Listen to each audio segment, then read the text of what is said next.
The in2care mosquito trap is a green and innovative tool to control mosquitoes. The in2care trap targets mosquitoes that are ready to lay their eggs. The odor lure attracts Aedes mosquitoes, which can transmit dengue and chikungunya virus.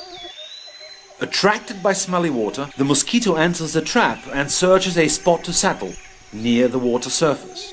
The gauze on the floater is an ideal location for the insect to land. She uses the gauze to rest while laying her eggs in the water. Unknowingly, she contaminates the water with particles from the gauze. These particles were transferred to her skin when making contact with her legs and body. The gauze has a special coating that uses polarity to bind mosquito-killing powders. The positive charge of the insect makes the particles transfer to her skin. Her body is contaminated with two different actives. One that slowly kills the mosquito and one that kills her larvae.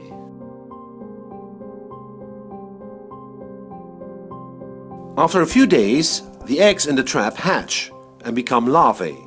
These larvae produce a smell that increases the attractiveness of the trap. This smell will attract more mosquitoes to lay eggs in the trap, thereby enhancing its effectiveness.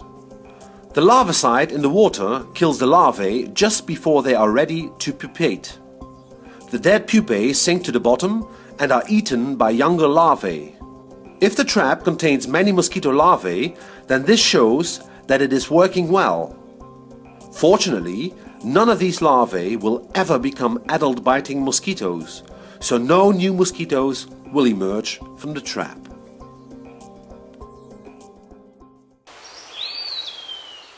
After laying a batch of eggs, the now contaminated mosquito flies out of the trap.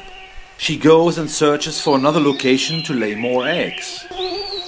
Rainwater in an old car tire provides a nice spot to breed. When she contacts the water, the larvicide on her legs dissolves and contaminates the breeding site.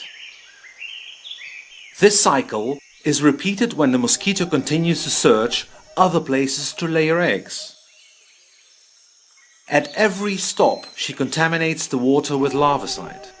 Even the very small amounts that are transferred can effectively kill all larvae. In this way, she kills her own offspring, as well as offspring from other mosquitoes that use the same breeding site. With this technique, we control mosquito breeding in and around the trap, even in sites that may be small and hard to find by control personnel. One trap effectively covers an area of 400 square meters. The larvicide is not the only bioactive in the trap. The second killing agent is a fungus. Its spores attach to the mosquito skin upon contact with the gauze.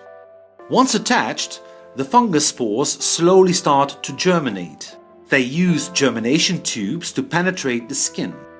Once inside the mosquito, the fungus produces blastospores that excrete toxins. This infection makes the mosquito less active and reduces its willingness to bite humans. It also inhibits the development of dengue virus in the mosquito gut. An infected mosquito can therefore still spread larvicide around the trap, but cannot transmit disease. After a few days, the mosquito succumbs to the fungus infection and dies.